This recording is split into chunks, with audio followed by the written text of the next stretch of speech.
세속 사회가 되면서 종교가 물러난 후에 이제 그 빈 공간에 굉장히 급격하게 새로운 종류의 허무와 지루함이 습격했다는 거죠. 인간은 근원적으로 선택 앞에 선 거예요. 에로스와 타나토스의 두 충동이 있어요. 에로스는 살고자 하는 욕망이고 타나토스는 죽음을 향한.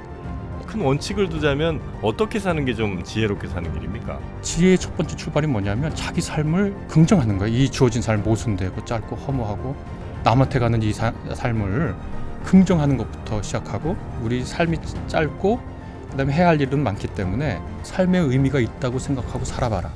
그러면 삶의 의미가 생긴다. 네, 3프로TV 스페셜 더 릴리전 종교 시리즈를 여러분과 함께 쭉 이어가고 있는데 갈수록 깊이가 더해져 가고 있는 것 같습니다. 정프로의 마음의 문을 열어라. 아. 주제가 그렇게 돼 있더만. 그렇지, 미션이 있습니다. 네, 네. 정프로의 마음 문을 부셔버려라. 네. 그러면 전국적인 포교가 된다. 그렇습니다. 아직까지도 이제 흔들리지 않고 살짝 있는데 열린 거 아니야? 열리려다가 이제 살짝? 그때 다시 닫혔죠. 네, 그렇습니다. 어떤 종교든지 정프로를 포섭하는 종교는 네. 그냥 넘버원으로 올라간다. 무조건입니다. 100만 포교가 된다. 그 의심 많은 정프로가 네. 마음을 열 정도면 이야기 다 했다. 네, 오늘 이분은 가능할까요? 네, 한번 모셔보도록 하겠습니다. 연세대학교 학부대학 교수시고 또 목사님이십니다. 김학철 교수님 모시겠습니다. 어서 오십시오. 네, 안녕하세요. 네. 김학철입니다. 네, 반갑습니다, 반갑습니다. 교수님. 네. 어쨌든 기독교 이야기를 좀 나누겠네요, 그죠? 네, 그렇습니다. 네. 네. 그 지혜문학이라는 책을 아마 내신 걸로 알고 있는데 네. 그 지혜문학이라는 건 따로 뭐 카테고리가 있는 거예요? 네, 그러니까 기독교 경전, 예. 성경이라고 우리가 흔히 부르는 기독교 경전은 그 안에 보면 장르가 조금 구분되어 있습니다. 네. 그래서 어떤 건 역사서가 있고, 어떤 거는 우리가 흔히 말하는 문학 장르가 있고, 어떤 건 시 장르가 있고, 그런데 그 중에서 그 지혜문학으로 분류될 수 있는 거, 경구 혹은 뭐 삶에 대한 가르침, 통찰, 이런 것을 이제 지혜문학이라고 흔히 장르로 부를 수 있거든요. 시편 같은 건가요? 시편은 잠언? 시죠. 잠언. 잠언은 잠언. 잠언은 지혜문학이 들어갑니다. 네. 욥기. 욥기도 역시 지혜문학이 들어갑니다. 그래서 욥기, 잠언, 전도서, 그다음에 이제 신약이라고 하는 예. 거기선 야고보서, 이렇게 야고보서. 네 편이 기독교 경전인 성서 안에서 지혜문학으로 네네. 욥기가 그거 들어간 거 어떻게 알았어? 욥기요? 멀렸어 열렸어. 아니 저는 뭐 야, 그 나도 저는 몰랐는데. 그 뭐랄까 이게 지식으로 머리로서는 약간 좀 근처까지 갔는데 이 마음의 문을 아직 열지 못했습니다. 네, 사실 우리 믿음이라는 거는 뭐 머리로서 믿는 건 아니잖아요. 믿음의 반대말을 흔히 의심이라고들 네. 규정하는데, 사실은 기독교 신학자 파울 틸리라고 하는 분이 말한 유명한 말이 있는데요. 네. 믿음의 반대는 무관심이지 의심이 아니라는 겁니다. 아하. 믿음이라고 하는 것은 어떤 궁극적 질문, 네. 궁극적 존재에 대한 관심을 유지한 상태거든요. 그렇습니다. 그러면 의심할 수도 있고 그것을 신앙할 수도 있는 거죠. 그러니까 믿음의 반대말은 의심이 아니라 네. 무관심이죠. 그래서 어떤 대상에서 끊임없이 의심한다. 그렇죠. 말을 바꾸면 거기에 관심이 관심을 많다는 갖고 있다는 거예요. 거고. 그렇지. 네. 기독교 오늘 그날인 것 같아. 그럼. 오늘 그날이야. 기독교 신앙이라는 건 왔어. 그래서 오늘 2%도 열릴 것 같습니다. 우리 이프님은 약간 뭐랄까 여기 좀 저는 근데 자주 열립니다. 네. 1년에도 뭐 한 너댓 번 열렸다가 다 회전문이 회전문. 네. 그 침묵이라는 유명한 소설 있지 않습니까? 얼마 전에 몇 년 전에 개봉했던 영화. 그 영화에 보면 한 등장인물이 계속 자기의 신앙을 고백했다가 배교했다가 고백했다가 배교하거든요. 그런데 그 작가한테 그 인물을 통해서 무엇을 말하고 싶었느냐라고 질문하니까 이 사람이 신앙 상태에 있다는 걸 말해주고 싶었다. 근데 그거 정말 정확한 말입니다. 그러니까 우리가 인생의 궁극적 질문에 대해서 네. 아예 관심이 없어 나는 그런 거. 그러면 그게 정말 비신앙 상태, 비종교적 상태고, 그렇죠. 나는 왜 살아야 되나? 삶의 의미는 뭔가? 왜 내 삶은 이렇게 헛헛한가? 왔다 갔다 하는 것조차도 괜찮다는 말씀이죠. 그것도 신앙 상태에 있는 겁니다. 그렇습니다. 그러니까 자기 삶을 방기하느냐, 그렇지 않고 자기 삶을 진지하게 바라보느냐, 이게 대비되는 거지. 그렇죠. 그 내에서 어떤 것을 믿느냐 마느냐는 그 후의 문제죠. 근데 다만 우리 이프로님 그렇게 깊이가 있지는 않고요. 그냥 생계형입니다. 예, 그 뭐 그때 옆에 저 종교를 형수님이 처세 활용하죠. 네, 아. 그쪽이니까 뭐 너무 이렇게 의미 두실 필요는 없을 것 같기도 합니다. 자, 그러면 지혜 문학 어떤 분들에게 지혜 문학을 한번 좀 권해 보신다면 어떤 분들이 지금 좀 읽어보시면 더 좋을까요? 물론 이제 모두에게 좋겠지만. 지혜라고 하는 말을 그 히브리어로 하면 호크마라고 하는 말의 번역인데요. 호크마가 호크마. 그거예요. 근데 네. 그 말은 원래 고대 언어가 그렇지만 추상적이고 어떤 상징적인 말이라기보다는 구체적이고 실제적인 말이거든요. 그러니까 네. 예를 들어 누군가 도자기를 빚는데 참 잘 빚어요. 그러면 그 사람 보고 호크마가 있다 이렇게 얘기합니다. 뭐 도배를 하는데 뭐 저도 할 수 있고 누구도 할 수 있죠. 근데 제가 도배하면 아마 저도 그 집에 살기 싫을 겁니다. 근데 도배를 잘하는 사람이 있으면 도배에 호크마가 있는 거죠. 근데 어떤 사람 보니까 잘 살아요. 네. 여기서 잘 산다는 의미는 단지 경제적인 걸 의미하는 게 아니죠. 정말 웰빙해요.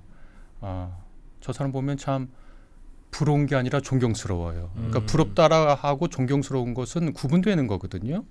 내가 어떤 사람이 가진 무엇을 부러워할 수는 있지만 그 사람이 그걸 가졌다고 존경하지는 않을 수 있거든요. 그렇죠. 예. 그게 딱 나뉘어요. 저 사람처럼 되고 싶은 사람은 우리가 그 사람을 존경하는 거고 저 사람이 가지고 싶은 것을 나도 가고 싶은 거는 부러운 거죠. 호크만은 어떤 사람을 보고 저 사람 참 잘 사네. 저렇게 살고 싶은데 그걸 체득한 사람. 그걸 이제 삶의 기술로서 호크마. 그걸 이제 지혜라고 우리가 우리말로 번역할 수가 있죠. 그래서 어떻게 하면 잘 사는가. 이상한 길로 가지 않고 헤매지 않고 그 단테의 그 유명한 신곡 보면 내가 35쯤 되니까 정신 차려보니 내가 어디 있는지 모른다. 이렇게 자기 삶의 갈피를 못 잡는 그런 일들을 우리가 당하잖아요. 그런 체험들을 하고도 하는데 네. 지혜 문학 읽을 사람은 어떤 사람이냐? 자기 삶 잘 살고 싶은 사람. 자기가 자기 삶을 보고 괜찮네. 스스로 긍정할 만하고 또 자기 삶을 존경하고 존중하고 싶은 사람. 그런 사람들에게 지혜 문학은 굉장히 그 좋은 네네. 글이다 이렇게 생각합니다. 아직 그렇지 않은 사람들이 주로 좀 더 이런 책을 읽으면 더 좋겠군요. 현재 그런 사람들이야 뭐 잘 가고 있으니까. 그러니까 잠언이라고 하는 거 아까 예. 그 우리가 잠언이라고 했는데 그 잠자가 네네. 바늘 잠자입니다. 바늘 잠자잖아요. 예, 그러니까 예. 사람이 이렇게 니들, 있는데 니들. 네. 찌르는 거죠. 그럼 정신이 번쩍 나는 말들이라고 그 번역을 참 잘했습니다. 우리말로. 원래는 그냥 경구, 지혜 말 이런 건데 우리 그냥 네. 흔히 번역하면 그 잠언을 보면 어떤 사람들에게 이 책을 읽히고 싶으냐 할 때 지혜로운 사람은 더 지혜로워지고 도덕 판단이 안 돼서 네. 헤매는 사람, 어린아이라고 표현하는데 어린아이 같은 사람에게도 읽힐 수 있는 책. 그래서 어떻게 보면 지혜는 유식한 사람이나 무식한 사람이나 서툰 사람이나 익숙한 사람이나 다 필요한 거죠. 공자 선생님도 그렇고 또 소크라테스도 그렇고 우리가 오늘 얘기할 지혜 문학의 그 전도서 코헬렛이라고 하는 지혜자도 그렇고 네. 참 표현이 재밌는 게 있어요. 뭐냐면 나는 지혜와 무지를 모두 공부했다 이런 표현이 나오거든요. 네. 소크라테스도 나도 무식한데 저 사람들보다 내가 똑똑하다고 스스로 생각하는 이유는 나는 내가 모른다는 걸 알고 있다 그런 얘기를 하지 않습니까? 공자 선생님도 그런 얘기하시고 네, 그러니까 네. 우리가 뭘 공부한다는 건 지식만 공부하는 게 아니라 지식과 무지를 동시에 공부하는 거거든요. 나는 뭘 모르는가. 그래서 이 지혜 문학은 사실 모든 독자에게 열려 있는 그런 글이다 이렇게 말씀드릴 수 있겠습니다. 네, 네. 근데 그거는 그 잠언은 어떤 특정한 그 필자가 쓴 건가요? 아니면 고래로 내려오는 유태인의 그냥 이렇게 살아야 돼. 이런 경우는 이렇게 하는 거를 모음집인가요? 기본적으로 모음집입니다. 여기는 잠언이라고 하는 것은 솔로몬의 잠언이다 이렇게 되어 있지만 솔로몬은 지혜의 왕으로 우리에게 알려져 있죠. 그래서 그렇게 위대한 사람 이름 아래 지혜들을 모아두는 것이 고대 지중해 세계, 고대 근동 세계가 글을 쓰는 방식, 책을 편집하는 방식입니다. 솔로몬이 그래서 직접 쓴다기보다는 네. 그 이름 뭐 하에 약간 근본주의적인 기독교를 생각하는 분들은 솔로몬이 다 썼다고 생각하겠지만 실제로 뭐 학자들에게 물어보면 솔로몬이 썼다고 생각하지 않죠. 잠언을 보면 고대 이집트에 있는 이야기들이 거기 들어가 있기도 하고요. 그래서 뭐 어떤 분들은 뭐 기독교나 유대교를 폄하하고 싶은 분들은 뭐 이집트 거 베꼈다, 뭐 훔쳐갔다 이런 얘기 하는데 뭐 저작권을 주장할 수 있는 건 아니고 네, 당시에 네, 네. 여러 가지 있었던 말들이 그 자문이라고 하는 그 책에 모여서 편집됐다 이렇게 보는 것이 적절합니다. 근데 유태인들의 어떤 삶의 어떤 지침서 하면 우리 탈무드 같은 걸 얘기를 하잖아요. 이 잠언과 탈무드의 관련성은 어떤 게 있나요? 탈무드는 뭐 잘 아시겠지만 그것은 이제 경전은 아닙니다. 예. 유대인들에게는 탈무드가 굉장히 중요하고 히브리 성경보다 더 많이 읽는다라는 그렇죠. 얘기는 있긴 있지만 경전이라고 하는 것은 다른 거거든요. 경전이라는 건 카논이라고 하는 말의 번역인데 카논은 갈대란 뜻입니다. 원래 예전에는 자가 없었기 때문에 휘어지지만 부러지지 않고 또 이렇게 어느 정도 강도를 유지하는 걸로 자를 썼거든요. 그러니까 이 자란 말에서 이 카논이란 말에서 규범, 잣대 혹은 기준 이런 말들이 파생하기 시작합니다. 그래서 이 카논은 나중에 또 어떤 뜻을 띠게 되냐면 리스트, 목록이란 뜻을 띠게 돼요. 그래서 이 경전이라고 하는 것은 카논입니다. 요 목록 안에 요 책들은 들어와 있는 거고요. 그러니까 얘는 아주 권위 있는 거죠. 신의 이름으로 권위를 부여받은 거고 탈무드는 그렇지 않습니다. 자유롭죠. 네, 편집도 자유롭고 또 말을 덧붙이거나 빼는 것도 자유롭죠. 거기에는 꼭 얽매일 필요가 없죠. 그러나 카논 안에 들어와 있는 건 내 생각과 좀 달라도 함부로 표현하지 않죠. 그게 이제 카논입니다. 캐논이라고 흔히 발음하고요. 뭐 카메라도 유명한 게 캐논이 그 캐논이 그 캐논입니다. 네, 그러니까 그게 기준이 된다는 거죠. 어떤 규범, 잣대, 규율 뭐. 자, 그럼 이제 우리가 어떻게 사는 게 조금 더 지혜롭게 혹은 내가 내 삶을 존경하면서 사는 거일 수 있을지 뭐 구체적인 사안별로 뭐 굉장히 좀 다르긴 하겠습니다만 큰 원칙을 두자면 어떻게 사는 게 좀 지혜롭게 사는 길입니까? 그러니까 지혜문학이라고 하는 것 일단 네. 지혜문학이라고 하는 거 아까 클래식 말씀하셔서 네. 클래식이란 말은 사실 그 라틴어 클라시쿠스에서 온 말입니다.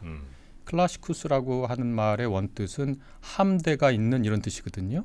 함대라고 하는 게 전투선 말하는 겁니다. 네. 고대 로마의 라틴어니까 고대 로마의 언어죠.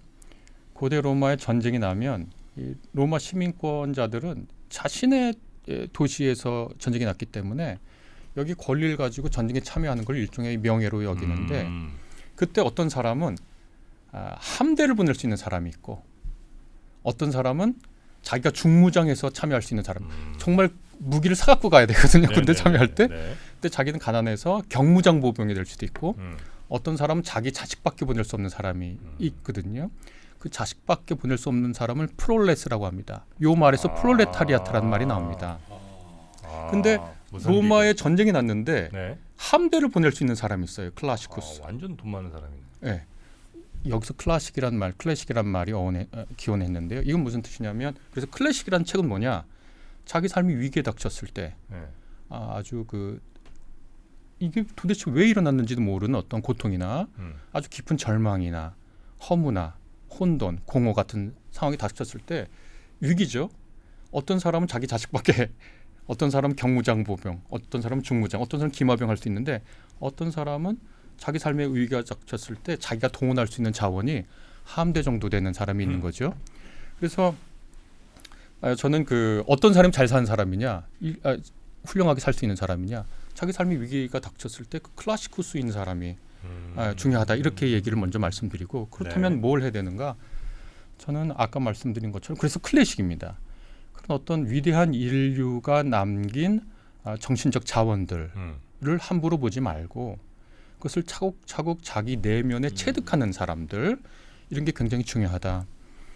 그래서 이제 제가 교양을 가르친 사람이니까 이 지혜문학도 사실은 다 구전이고 암송하는 것들인데요. 저는 암송을 많이 하라고 얘기하거든요. 암기하고 암송해라. 뭐를? 굉장히 좋은 문구들, 시, 우리 삶에 힘이 되는 말들을 암송하라고 그렇게 늘 얘기해 줍니다. 그러면 그 말들이 내게 저장됐다가 그 생각들이 내게 저장됐다가 삶의 어려운 순간에 클라시쿠스가 돼서 그 동원돼서 그 자원이 나오게 됩니다. 그래서 잘 사는 첫 번째 길은 뭐냐? 아주 중요한 인류의 지적 아주 훌륭한 그런 것들을 암송하고 외워라.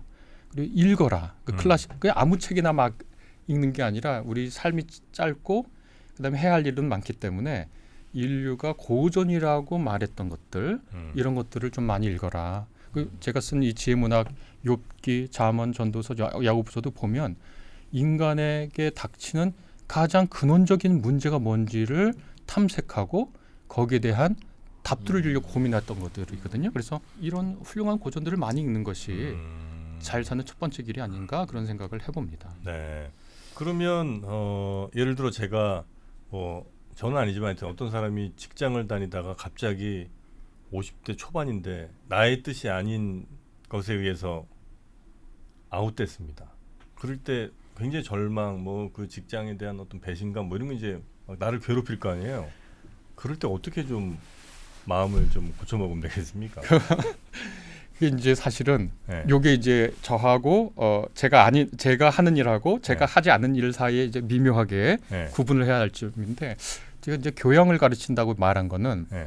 그리고 제가 이제 기독교 신학이라고 하는 걸 하고 네. 요 제가 다룬 요 책들은 뭘 말하냐면 근원적 문제를 다뤄요. 그래서 그래요? 저한테 저를 소개하라 그러면 네. 저는 기독교 신학을 했고 교양을 가르치고 그다음에 근원적인 문제를 말하고 싶은 사람입니다. 이렇게 네네네. 얘기하거든요. 네. 근데 그거 지금 질문하신 것은 아주 구체적이고 상세한 문제잖아요. 네. 그러면 사실 그런 어떤 갑자기 막 너무 우울하다. 네. 그러면 사실은 병원을 가야죠. 먹어야지. 약을 먹고. 근데 이제 저 같은 경우에는 좀 네. 하는 방식이 좀 다른데 네. 그거를 다른 분한테는 권할 수는 없어요. 예를 들어 저는 이렇게 합니다. 제가 직업도 있고 네. 아내도 좋아요. 제가 아내를 존경하거든요, 정말. 네. 그리고 자식들도 괜찮아요. 네. 그런데 제가 그 주기적으로 찾아오는 우울감 때문에 매해 2, 3개월을 시달렸거든요. 네.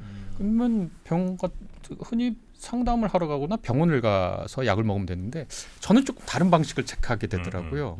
뭐냐면 학교에서 수업을 하나 개설했어요. 그 수업 제목이 뭐냐면 삶의 의미, 부제가 허무와 고통, 기쁨과 보람입니다. 네. 그래서 읽었어요. 학생들하고 같이 음. 이 삶의 의미에 관련된 허무와 고통, 기쁨과 보람에 관련된 책을 요즘 나온 뇌과학의 책부터 고전에 이르기까지 쭉 읽습니다. 그리고 정리를 하고 이게 좀 우스운 얘기지만 더 이상 우울하지 않습니다. 몇 요즘에는 분이나 강의를 들으셨어요? 그 강의를 학생들이? 그 과목은 책을 읽고 토론하는 과목이거든요. 예, 그래서 예. 한 10년 가르치고 네. 사실 좀 미안한 말이지만 그 가르치기가 너무 힘들거든요. 왜냐하면 학생들 매주 읽고 보고서를 한 20명, 25명이 매주 내는데 그걸 다 읽고 채점 비슷하게 코멘트 해주니까 한 10년 하니까 못하겠더라고요. 이제 저도 절박성이 떨어지고 왜냐하면 큰 지도가 좀 그려진 것 같더라고요. 삶에 대한. 그래서 그거를 몇 년 전에 그만뒀습니다. 그러니까 한 20명에서 25명. 25명을 한 10년간 가르쳤으니까 한 뭐 2, 300명 학생들이 네네네. 수업을 듣고 나간 셈이 됐죠. 교수님의 허무와 뭐 우울 이런 걸 25분의 1로 다 나누신 거군요. 학생들은 고통스러웠을 겁니다. 허무하고 고통스러웠을 겁니다. 왜냐하면 열심히 노력했는데 학점을 잘 안 주니까 고통은 고통대로 받고 허무하고 그랬겠죠. 인간은 어떨 때 허무합니까? 그러니까 우리가 어떤 우리에게 문제가 생길 때 그 문제를 분석하고 이게 뭐지? 하고 규명을 해야 되잖아요. 그게 안 돼 있으면 사실 어떻게 대처할지도 모르는 거거든요.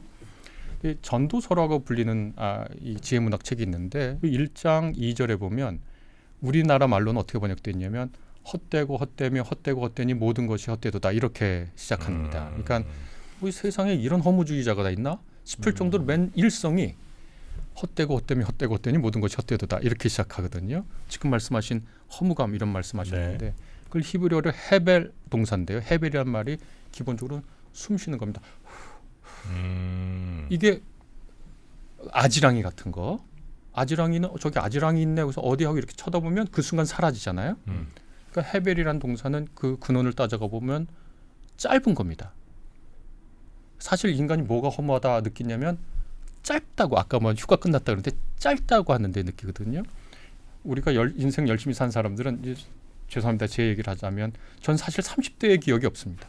왜냐면 30대 너무 열심히 살았어요. 네, 20대 후반에 29에 결혼해서 공부하고 같이 공부했으니까 아내랑 아이 둘 낳고 어마어마하게 논문 쓰다가 교수 돼서 지금 50대 이제 좀 지나서 돌아보니까 30대 기억이 전혀 없고 제가 30대 때 유행했던 노래도 하나도 모르더라고요. 근데 몇 년 지나면 40대가 그럴 것 같고 몇 년 지나면 50대가 그럴 것 같더라고요. 전도서가 헤벨이라는 단어로 우리가 허무하다고 느끼는 것의 하나의 현상이 뭐냐? 짧다는 거. 두 번째로는 뭐냐면 그 히브리어로 이트론이라고 남는 게 없다는 거예요. 자기가 어마어마한 사업을 일으켰어요. 그거 보면. 그리고 뭐 과선도 짓고 집도 멋지게 짓고 또 뭐 궁도 짓고 뭐 이렇게 했는데 이게 딴 사람한테 넘어가네? 왜 넘어가죠? 자기가 죽거나 아니면 아. 자기가 열심히 일한 결과 몫이 다른 사람에게 넘어가는 거예요. 그러니까 그럴 때 있죠. 우리 속담으로는 죽 써서 뭐 준다 이런 뜻이 있는 말이 있는데 자기가 애써 이룬 모든 것이 남의 수중에 들어가거나 자기가 애써 한 모든 것이 말살되거나 또 세 번째 그 헤벨이라는 동사로 이 전도 코엘렛이 말하고 싶었던 게 뭐냐면 어처구니 없다라는 거거든요. 그런 얘기가 있어요. 제가 이제 인상적으로 읽은 게 딱 두 개 있는데 기억나는 게 하나는 달리기가 빠르다고 경기에서 승리하는 거 아니다. 그런 구절이 있거든요. 제가 청소년 때 그걸 읽을 때는 아니 달리기가 빠른 사람이 어떻게 경기에서 져? 그렇게 생각했거든요. 네. 근데 이만큼 살다 보니까 달리기가 빠르다고 경기에서 늘 승리하는 거 아니더라고요. 그리고 또 이런 얘기도 있어요. 어떤 사람이 왕으로서 이렇게 통치할 때 어마어마하게 악행을 저질렀는데 이 사람이 오래오래 살다가 죽었어. 천수를 다 누리고. 예. 그런데 더 어처구니 없는 게 뭐냐면 사람들이 그 사람을 그리워하면서 우네. 너무 어처구니가 없는 거예요. 그 사람한테 괴롭힘을 당했던 사람이 그 사람 장례에 가서 우는 이런 현상들을 보고 그 세 가지를 분석해서 코엘렛이 요걸 허무한 것의 감정, 우리가 낸 허무한 감정에 분류를 해서 원인으로 알려주거든요. 그래서 아마 현대 심리학이나 우리 현대인들은 고대 사회보다 훨씬 더 복잡한 사회를 사니까 허무에 대한 좀 더 분류를 할 수 있을 겁니다. 허무감이 어디서 오는지. 그런데 이렇게 허무감을 분리했다는 것 자체가 굉장히 좋은 시도였고 지금 봐도 되게 세 개 중에 하나 때문에 우리가 허무감을 느끼는 거고 여기에 대해서 말해주죠. 이렇지? 그러면은 이렇게 살 수 있어 하고 말해주는 게 있죠. 그러니까 상당히 매력적이죠. 뭐라고 해요? 궁금하세요? 네. 이게 이제 2,500년 된 일이기 때문에 예. 오늘날의 현대의 이른바 여러 가지 지혜들로 많이 이제 들어왔는데 크게 얘기를 하자면 이렇게 됩니다. 그러니까 우리 삶의 모호성과 모순성과 덧없음을 우선 인정을 해야 돼요. 모호성과 어처구니 없음과 짧음과 이런 것들을 덧없음을 인정하는 것으로부터 시작하는 거거든요. 늘 이런 일이 늘 있다 우리 삶에. 네. 그러니까 그 공자 선생님도 그런 말을 했는데 또 이러네 이렇게. 또 이러는데 반드시 이게 이렇게 돼야 되는데 왜 안 됐지? 그런 건 없다. 그런 마음부터 버리라고. 그거 인정하는 거예요. 삶의 모순성과 모호성을. 제가 어디 가서 얘기하면 아니 선생님은 왜 이렇게 말이 좀 모호하고 말을 빙빙 돌리세요? 그런 얘기 가끔 듣는데 네. 삶이 모호하고 불분명한데 그 삶의 모호성과 불분명함을 묘사하는 가장 적합한 말은 모호하고 불분명한 말이거든요. 내가 안개 속에 있는 어떤 사람을 봤는데 윤곽선이 명확하지 않단 말이죠. 네. 그걸 표현하는 말을 명확하게 한다는 것 자체가 묘사를 잘 하지 못한다는 얘기인데요. 여하튼 공자 선생님도 그 사무의 태도를 말합니다. 반드시 그래야 된다. 반드시 이렇게 생각해야 된다. 반드시 이런 일이 있어야 된다라는 그 태도를 버린 데부터 지혜가 시작된다고 이렇게 공자 선생님도 말하는데 일단 그걸 인정하는 거예요. 네. 제가 한번 좀 읽어볼게요. 네네네. 아주 너무 평범하게 들릴 때지만 나는 깨달았다. 정말 좋은 일이 무엇인지. 그 다음부터 이렇게 시작합니다. 먹는 일, 마시는 일, 열심히 일하며 좋은 면만 보는 일. 이렇게 일단 간단하게 얘기합니다. 이게 해야 될 일이에요. 그 허무함을 느낄 때. 허무함을 느낄 때 이게 뭐냐면 인생을 긍정하라는 거거든요. 이러한 헛됨과 짧음과 어처구니 없음에도 불구하고 먹는다는 건 좋은 일이야. 마신다는 건 좋은 일이야. 네. 그 다음에 열심히 일해서 내가 보람을 얻는다는 건 좋은 일이야. 저는 이것이 굉장히 평범하게 보이는데 이럼에도 불구하고 자기 삶을 긍정하는 태도거든요. 이게 왜 근원적이냐면 반출생주의자라고 하는 분들이 있습니다. 네. 반출생주의자라고 하는 분들은 인간은 태어날 이유도 없고 필요도 없고 태어나서 살 뭐 특별한 의미가 없다고 네, 얘기합니다. 네, 네. 그래서 제가 배웠던 선생님 중에 그 마강수 선생님 계신데 그분이 이제 대표적인 반출생주의자신데 그분 한 말 중에 너무 인상적인 말이 있습니다. 효 사상이 너무 밉다고 자기가 동의하지 않았는데도 자기를 낳은 것도 억울한데 자기한테 효를 강요하는 게 너무 싫다고 그러면서 그 다음 말이 너무 인상적이에요.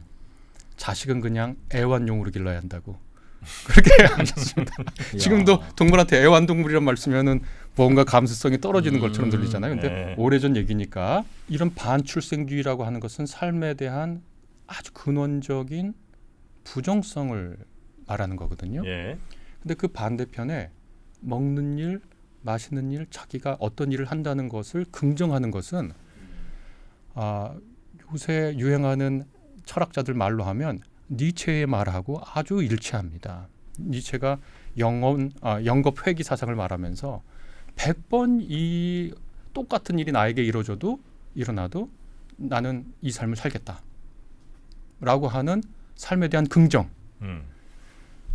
지혜의 첫 번째 출발이 뭐냐면 자기 삶을 긍정하는 거예요. 이 주어진 삶 모순되고 짧고 허무하고 네. 남한테 가는 이 삶을 긍정하는 것부터 시작하고 그 다음에 이렇게 얘기합니다. 근데 그거 왜 긍정을 해야 되죠? 그래, 여기 긍정자 안 합니다. 네. 그러니까 그것은 굉장히 종교적 태도입니다. 삶을 왜 긍정해야 되는가? 예. 왜 살아야 되는가? 예. 그래서 예전에 함숙헌 선생님이라고 계셨는데 그분은 생명이라고 하는 말을 풀이하셔서 살라고 명령받은 거다.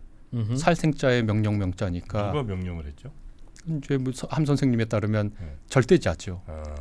절대자가 없다고 생각하는 없다고 생각해. 우리가 이렇게 태어났잖아요. 네. 예. 우리가 이렇게 태어났는데 어떤 사람은 이 삶이 가치가 없고 보람도 없고 의미도 없고 인간이 무슨 권리가 있는가 이렇게 예. 생각할 수 있고 반대로 유엔에서 나온 세계 인권선언 같은 걸 보면 인간은 태어날 때부터 존엄과 권리를 갖고 태어났다. 네. 이렇게 선언하거든요. 네. 그러니까 거기서 사실은 이렇게 갈리는 거예요. 그 자인이라고 하는 한 아이가 자기 부모를 고소한 사건. 그 다음에 인도에 있는 한 청년이 변호사인 자기 어머니 아버지를 고발했어요. 네. 왜 동의도 안 하고 자기 낳냐고. 본 것 같아요. 네. 그러니까 여기서 사실은 갈리는 거예요. 그리고 지혜는 뭘 말하냐면 삶을 긍정하는 것이 지혜의 첫걸음인 거예요.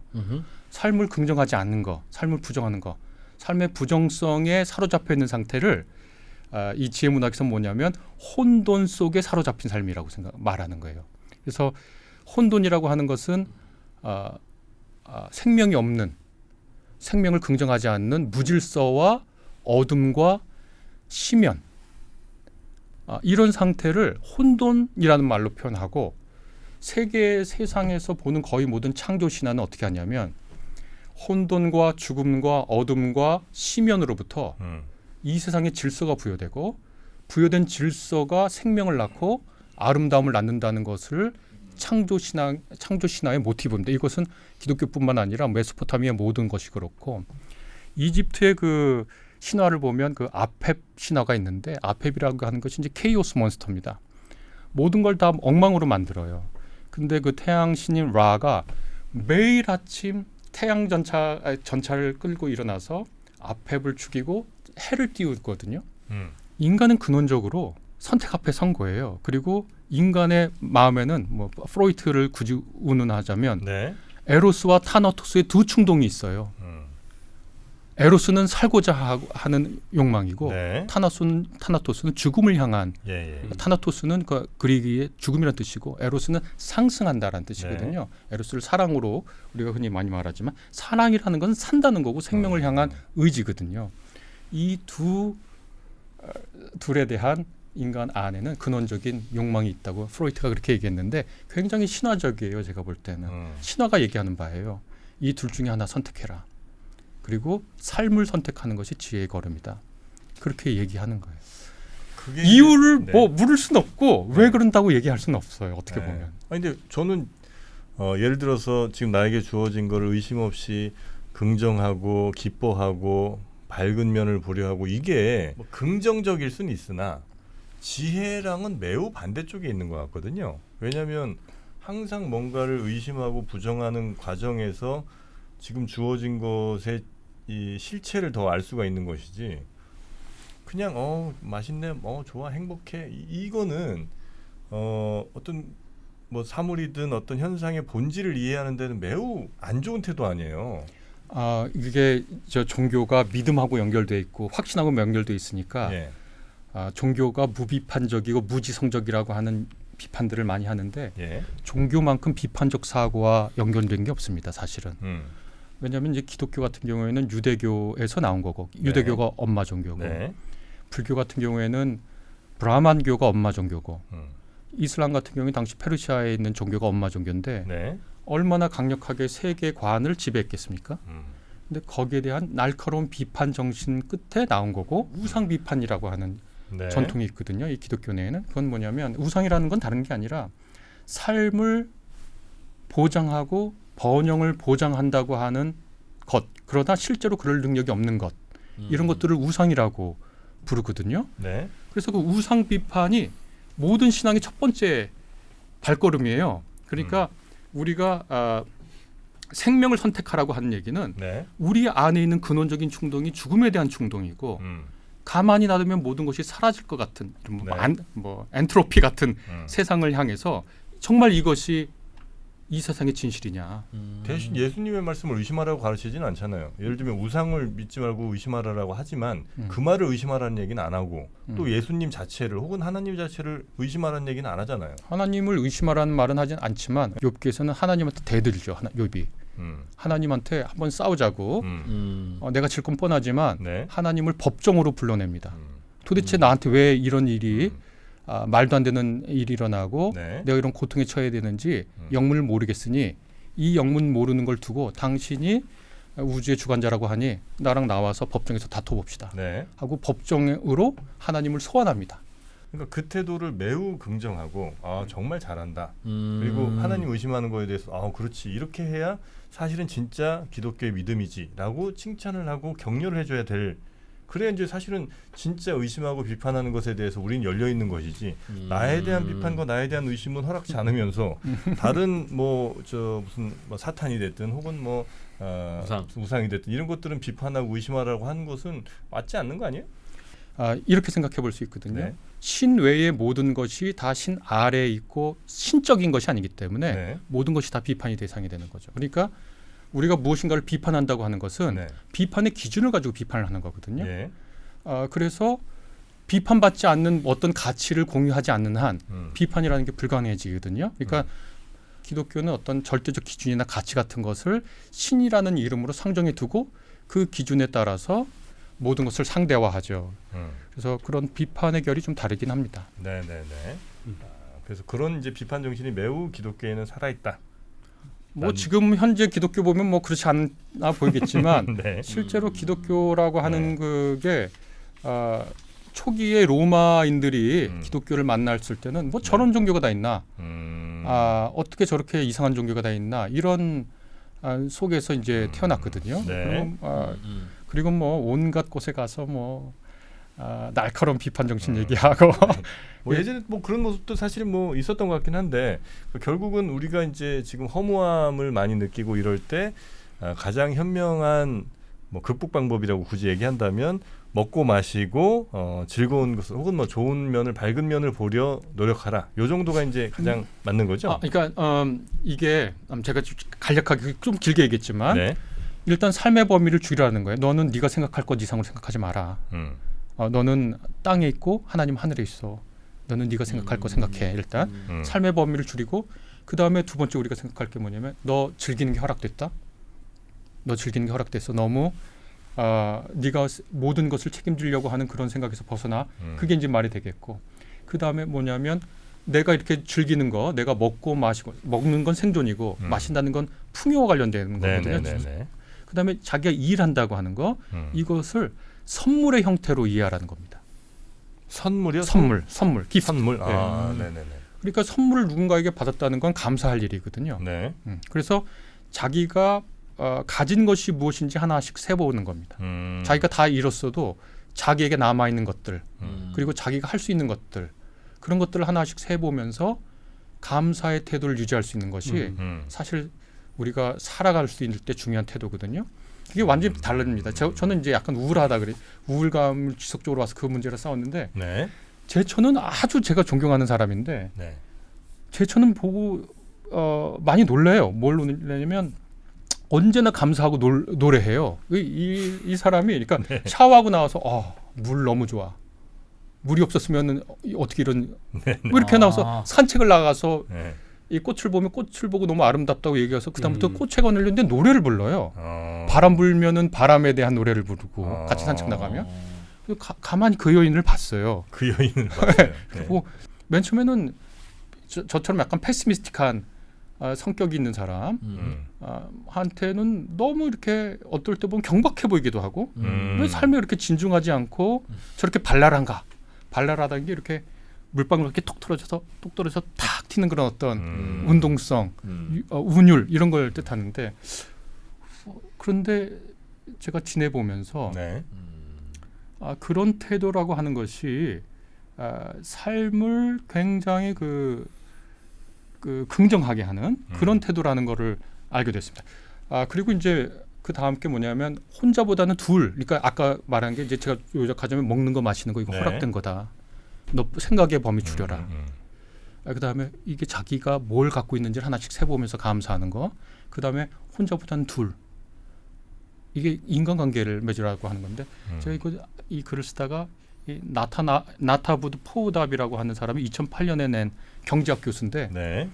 자기 주변에 아주 좋은 친구, 친척, 이웃 같은 긴밀한 상호작용이 있는 사람들이 옆에 있는 경우에 그거를 얼마나 행복한가, 그 삶의 행복한가를 계산했대요. 2000년에 했더니 2000년 기준으로 약 8만 5천 파운드라는 거예요. 연간 소득 대비하는 거. 그래서 하면 1억 3천만 원 정도 되더라고요. 제가 한번 네. 하니까. 그래서 이건 뭘 말하냐면 이게 전도서에 있는 말입니다. 어떻게 되냐면 혼자보다 둘이 낫다. 넘어진다 해도 그 동무가 일으켜 세워주니. 네. 그리고 둘이 함께 누우면 얼마나 따뜻한가. 뭐 이런 식으로 인생이 허무하고 헛헛함이 닥칠 때 네. 생각의 범위 줄이고 자기가 갖고 있는 거 세어보면서 감사하고 혼자보다 둘이 있다라고 하는 것을 네. 기뻐하고 그렇게 아주 찬찬히 자기 삶의 긍정성을 회복해 가는 존 커팅웨잉이라고 영국의 철학과 교수인데 네. 이분이 삶의 의미라는 책을 썼어요. 근데 그 맨 마지막 구절에 그 철학과 교수인데 이분이 굉장히 논리적인 글을 쓰는데 맨 마지막에 이상한 말을 해요. 네. 어떤 말을 하냐면 막 왜 현대 사회 사람들이 삶의 의미가 없다고 얘기하는지를 쭉 분석을 하거든요. 맨 마지막에 이렇게 씁니다. 삶의 의미가 있다고 생각하고 살아봐라. 그러면 삶의 의미가 생긴다. 이렇게 철학과 그 전에 그 아주 논증을 쭉 해왔던 사람답지 않게 논리적 비약을 해서 책을 마무리해요. 제 학생 중에 하나가 그걸 보고서 쓰면서 이런 어처구니 없는 논증은 처음 봤다는 거예요. 맞지.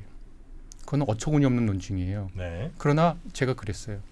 그거 어처구니 없는 논증은 맞아. 근데 코팅에만 말은 맞아. 이게 자기 삶이 의미가 있다고 생각하고 그 의미를 어떻게 구성하는가. 제가 이제 그것도 고민을 많이 하고 이런저런 생각을 했는데 구성하는 거에 따라 정말 의미가 생기고 삶이 보람되고 충만해지는 걸 같습니다. 그러니까 그게 어떻게 보면 기독교적 용어로 하면 신앙이고 어떻게 보면 자기 삶의 결단이죠. 이렇게 하기로 하였다. 근데 그렇게 타고나는 거 아니에요? 기질은 타고나죠. 근데 거의 기질이 네. 거의 8알 이상 기질인 것 같고요. 아무리 노력해도 그거를 극복할 수 있다, 따라잡을 수 있다라는 희망이 안 보이더라고. 그런데 저는 이제 그 주기적으로 우울감이 조금 찾아오죠. 이제는 괜찮아요. 왜냐하면 그 이집트 신화의 말로 하면 매일 아침 라와 함께 라신 태양신과 함께 아페불 물리치거든요. 스키 찬 곳에 네. 빛을 비추는 거죠. 어떤 방식으로 어떻게? 삶을 긍정합니다. 그리고 내가 하는 일이 얼마나 보람된 일인지를 다시 한번 확인하고 또 내게 주어진 아주 작은 일상들이 가치가 없다는 거. 사실 아침 뭐 먹고 나니 뭐 이렇게 정신없이 먹고 나오잖아요. 그럼 아침 뭐 먹었는지도 모르고 그냥 뭐 배만 부르고 뭘 더 먹은 이런 삶이 아니라 보통 우리가 그럼 우울감에 빠지거나 의욕을 잃는 이유는 그런 사소한 것들의 중요함, 의미를 잃어버리고 그렇기 때문에 생기는 결과인가 봐요. 기본적으로 그러니까. 맥락을 잊어버려서 그렇습니다. 맥락을 잊어버리거나 잃어버리거나. 근데 그 지금 말씀은 그냥 현실과 타협하라는 거랑 뭐 사실 뭐 말의 온도만 좀 다르지. 그냥 현실과 예. 타협하라는 말은 아닌데 예를 들어 이렇습니다. 그러니까 맥락을 만들어야 의미가 생기거든요. 맥락을 만들어야. 예. 그러니까 예를 들어 어떤 멋지게 생긴 사람의 모자이크가 있다고 가정을 하는 거예요. 그런데 여기서 많은 사람들이 와서 이 모자이크를 보는데 저녁 돼서 그 장소가 문을 닫고 네. 청소하는 분이 와서 청소를 하는데 바닥에 이 검은색 유리 조각이 떨어져 있는 거예요. 그래서 그분이 그걸 위험하니까 치웠죠. 다음날 아침 이 개관을 했는데 이 멋지게 생긴 남자 배우의 오른쪽 눈동자에 검은 눈동자가 없는 거예요. 아주 난리가 나서 수소문을 해가지고 보니까 어제 청소하던 분이 바닥에 떨어진 유리 조각을 위험하니까 빨리 쓰레기통에 넣어서 치웠다는 거예요. 그래서 사람들이 전 갤러리 직원들이 다 가가지고 거기서 유리 조각 찾아가지고 거기에 모자이크 넣으니까 모자이크가 얼굴이 완성된 거죠. 바닥에 떨어진 유리 조각은 그냥 쓰레기가 맞고 쓰레기통에 가는 게 맞아요. 위험하고. 그런데 그것이 맥락을 가지면 없어서는 안 되는 게 되거든요. 네. 그러니까 이 맥락을 종교를 갖고 있는 사람은 종교적 맥락에서 형성하면 되고, 그리고 장폴 사르트르 같은 사람은 인간이라고 하는 존재는 그 사람이 유명한 말이 실존은 본질에 앞선다 이 말인데 본질은 사실은 종교에서 줬던 건데 이제는 탈종교 사회가 됐으니까 아무런 존재 목적 없이 태어나는 거야. 그러면은 사르트르는 어떻게 얘기했냐면 인간이 내가 지금 하는 모든 말, 모든 행동이 다 이것은 인간이다. 인간이란 이렇게 말하고 인간이란 이렇게 행동한다라고 대외에 선언하는 거라고 이렇게 설명을 했어요. 왜냐하면 인간은 의미와 맥락 없이는 자기 삶이 다 분쇄된 것으로밖에 느낄 수 없거든요. 그래서 아침을 먹는 행동, 네. 종교인들에게는 의미가 있을 수 있습니다. 왜냐하면 밥 먹기 전에 기도하거든요. 이건 뭐냐면 이 밥 먹는 행동에 신적인 것과 연결하는 거예요. 스웨덴의 한 철학자가 지루함의 철학이라는 책을 썼는데 요점은 뭐냐면 중세에는 지루함이 없었다는 거예요. 왜냐하면 삶의 모든 것이 종교랑 연관되어 있으니까 밥 먹는 거, 씻는 거, 뭐 특정한 음식을 먹는 게 다 천상의 의미가 부여됐는데 세속 사회가 되면서 종교가 물러난 후에 이제 그 빈 공간에 굉장히 급격하게 새로운 종류의 허무와 지루함이 습격했다는 거죠. 그러니까 현실과 타협하라는 말이 아니라 네. 인간의 근원을 보는 거예요. 그러니까 그냥 뭐 이렇게 됐으니까 어쩔 수 없어 이런 게 아니에요. 그렇게 네. 결과적으로는 또 그렇게 볼 수 있을지 모르겠지만 자기 삶을 근원적으로 긍정하고 근원적으로 긍정하고 우리가 생명으로 태어났다는 것을 매우 놀라운 사건으로 인정하는 거예요. 예를 들어 제가 이제 뭐 그냥 쉽게 예를 들어서 편의점 알바를 한다고 치고 하루에 뭐 한 달에 한 150만 원, 뭐 200만 원 정도 되는 걸로 한 달 뭐 월세 한 60만 원 내고 뭐 등등 굉장히 빠듯하게 살아가고 있어요. 그래서 이 상황이 매우 이제 불편하거나 아니면 만족스럽지 않아서 뭔가를 이제 바꿔보려고 뭐 할 수도 있고 아니면 매일 아침 눈 뜨고 일어나서 편의점으로 나가는 것 자체가 너무너무 행복한 일이며 이것이 하느님이 나에게 주신 정말 좋은 감사한 일이라고 생각하면서 하루를 매일같이 보낼 수도 있잖아요. 어쩌면 삶의 만족도는 1번이 좀 더 앞설 수도 있으나 그러니까 그 감사하는 2번이 더 앞설 수 있으나 그 사람 삶의 전체적인 뭐 궤도랄까 아니면 그 사람의 삶의 길은 오히려 반대일 수 있잖아요. 그러니까 만족하면 개선이 없다. 불만을 있는 그대로 받아들이고 나는 이걸 어떻게 하면 좋지 하고 짜증을 내면서 뭔가를 업그레이드 하려고 해야지 이 자체를 항상 감사하고 의미가 있고 내가 가진 것을 행복감을 느끼면 그게 좋은 거냐 아니면 근데 그러면 행복하지만 업그레이드 안 될 것 같고 세속적인 기준으로 계속 불평하고 있으면 행복도는 꽝이지만 업그레이드 가능성은 높아질 것 같고. 네, 제가 무슨 말씀인지 충분히 알겠는데, 네. 이 질서를 만들고 지혜롭게 산다는 건 잘 사는 거잖아요. 네. 기본적인 전제가 네. 자기 삶을 도자기를 잘 빚는 거예요. 그럴 때 내가 여기서 만족하고 거짓으로 자기를 기만하는 거랑 자기 삶의 가능성과 자기 삶의 그 풍요로움을 개선하는 것이 모순된다고 생각하지 않아요. 그러니까 잘 산다고 하는 거, 내 삶의 가능성을 확장하는 거예요. 충분히 개발하는 거예요. 그게 지혜거든요. 그래서 그 와중에 감사라는 항목도 있고 만족이라는 항목도 있고 있는 거고 자기 삶의 개선하고 분리된 게 아니에요. 그러니까 그게 그 말씀을 들을 때 제가 지혜라고 하는 것이 자기 삶의 발전 가능성을 만족과 감사로 삭제한다. 이게 어떤 특정인에게는 일어날 수 있지만 지혜를 말하는 지혜 문학의 원래 의도는 아니에요. 예를 들어 칼 막스가 종교를 인민의 아편이라고 불렀거든요. 네. 아니 고통스러우면은 사회를 번역해야지. 왜 종교의 보상 기능이 있습니다. 심리적 보상 기능이 있거든요. 왜 고통스러운 사람들에게 심리적 보상 기능을 종교가 해가지고 사회 프롤레타리아트 혁명을 막냐? 이것은 고통을 잊게 하는 종교는 인민의 아편의 역할을 한다. 네. 그러니까 그런 얘기를 하죠. 근데 종교가 당연히 어떤 삶의 고통을 덜어주는 보상 기능을 해요. 그렇다고 그러면 종교가 사회 발전과 전혀 관계없이 그 고통받는 프롤레타리아트를 네. 고통 속에 놔두느냐. 네. 그건 완전히 다른 문제거든요. 예를 들어 영국의 노예제도 누가 없앴냐. 그 기독교인이 없앤 겁니다. 우리나라에 들어와서 야 고아는 고아 나름대로 살아. 고아 어쩔 수 없잖아. 감사하고 살아.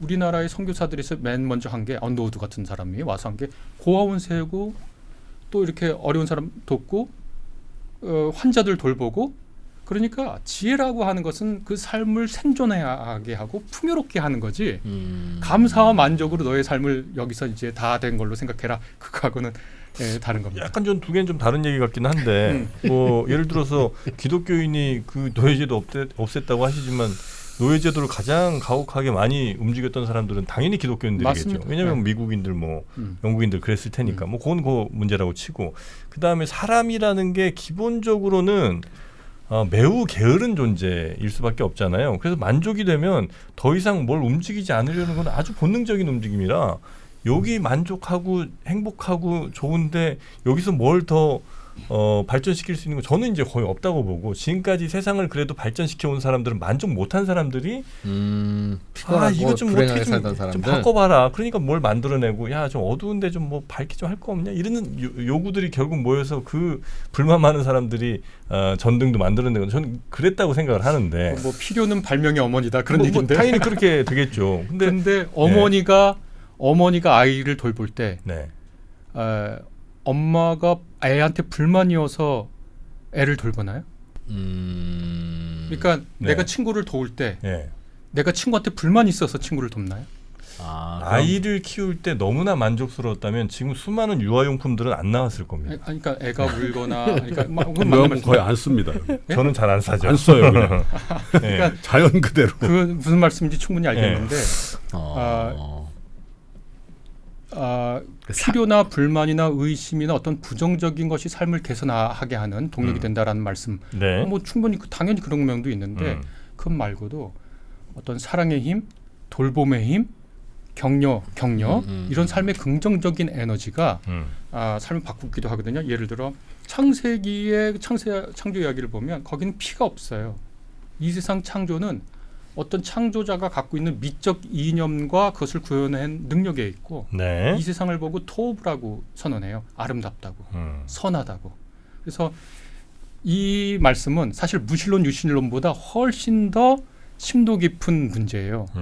이 세상을 피와 시체와 전쟁과 또 불만과 노동력을 막스의 구조대로 따면 노동력을 팔고 기계화되고 인간이 이런 것인가 아니면 반대로 이 세상은 토부고 미적 이념이 구현된 것이고 이 세상이 무생물에서 생명이 탄생하고 그 생명을 가꾸고 키우고 이런 것인가로 둘이 나뉘고 이 둘 중에 하나를 근데 이제 그 말씀 선택하죠. 그 이제 아주 대조적인 그 세계관과 인생에 대한 시각인데 그래서 저는 공감이 좀 있어요. 왜냐하면 계속 뭘 성취하려고 사는 사람들이 많잖아요. 특히 이제 직장에서 보면 저 사람 되게 성취지향적이네. 그래서 그 중에 어떤 사람은 뭐 최연소 임원도 달고 뭐 CEO도 되고 막 이런 사람인데 그 사람하고 얘기해 보면 그 많은 성취 가운데 정말 성취감을 느낀 적이 그 인생의 어떤 길이로 보면 얼마나 되냐 이제 물어보거나 혹은 스스로 느낄 때 너무나 찰나인 것 같다는 거죠. 그 행복의 그 궤적이 열심히 일하고 성취하고 우월해지는 거고 뭐 그런 거에 사로잡히 있는 사람들이 대부분 많은 것 같단 말이죠. 근데 결국은 그래서 이제 잠언인가 그 전도서인가 거기에 헛되다 그 기자도 아마 굉장히 성취지향적인 사람이었을 거다 그런 생각을 한단 말이죠. 그래서 자기가 잘하는 거 쫙 써놓습니다. 아니, 그리고 분명히 있을 거다 그런 관점이. 그래서 근데 그래서 내가 오랜만에 그 교수님의 이 그 정프로와의 이 대담을 옆에서 지켜보면서 필요하네 이게 이런 어떤 주의 환기가 그런 생각이 좀 들었어요. 굉장히 중요한 일이죠. 네.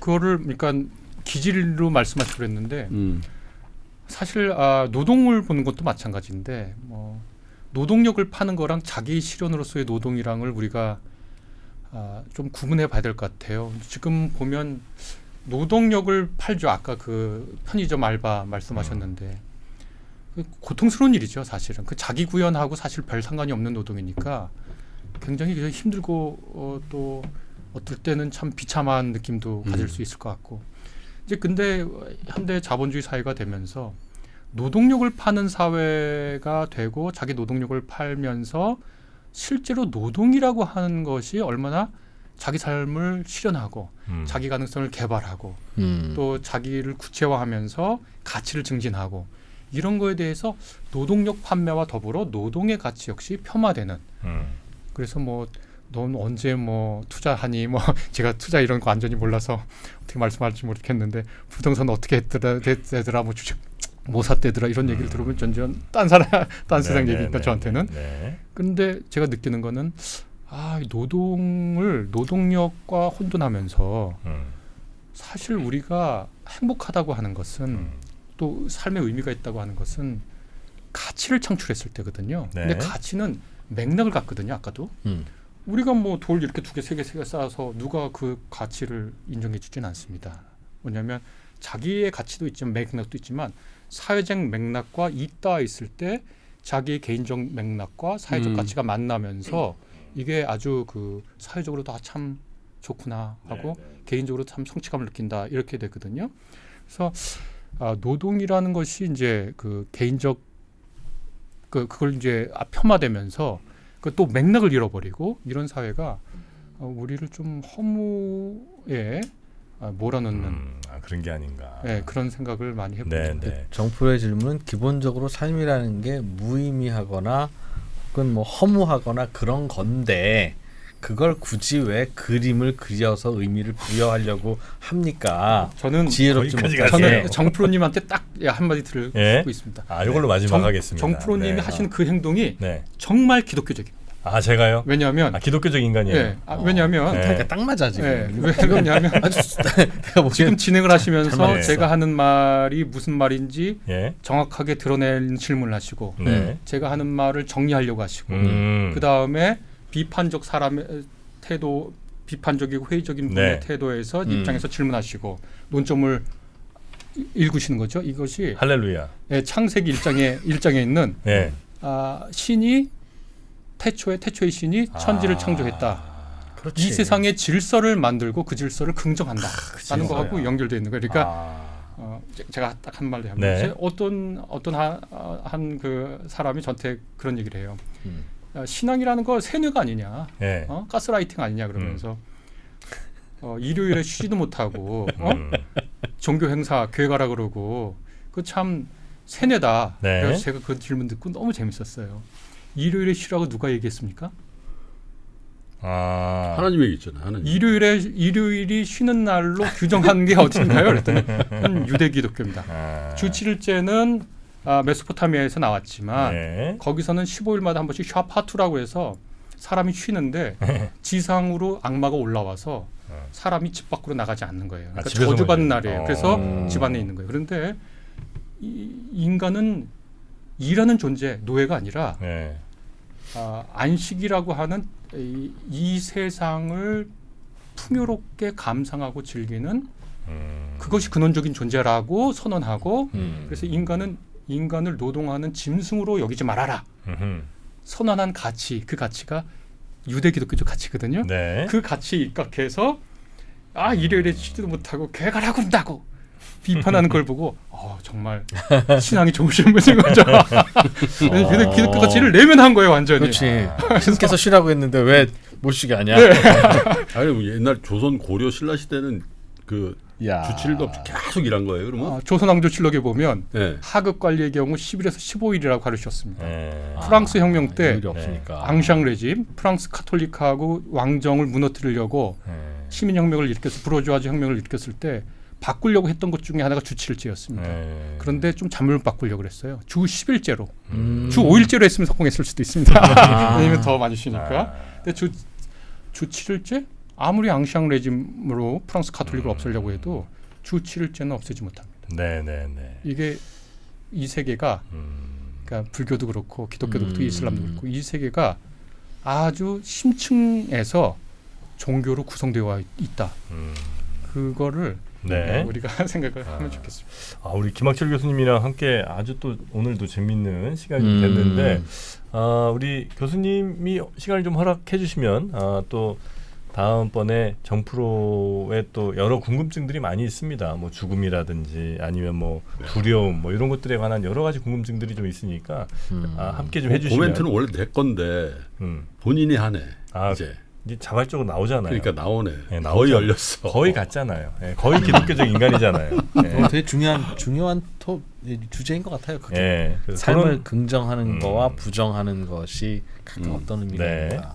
저는 오히려 네. 체계적으로 한번 해보고 싶다. 아, 커리큘럼을 가지고 네네네. 교수님이랑 한번 저희가 시간을 한번 잘 좀 얘기를 맞춰서 해서 저희하고 해보도록 한번 하겠습니다. 이 알겠습니다. 지혜에 관련된 그리고 저 심연 깊숙한 데서 우리는 어떻게 살아왔고 살고 있는가에 대한 주제를 한번 네네네. 체계적으로 한번 해봤으면 좋겠다 이런 생각이 드네요. 네, 우리 함께해 주신 오늘 김학철 교수님이셨고요. 역시 김학철 교수님도 저희와의 시간이 즐거우셨기를 기대하면서 조만간 다시 만날 거를 또 부탁을 드리도록 하겠습니다. 감사합니다. 네, 오늘 함께해 주셔서 너무나 고맙습니다. 네, 감사합니다. 네. 네.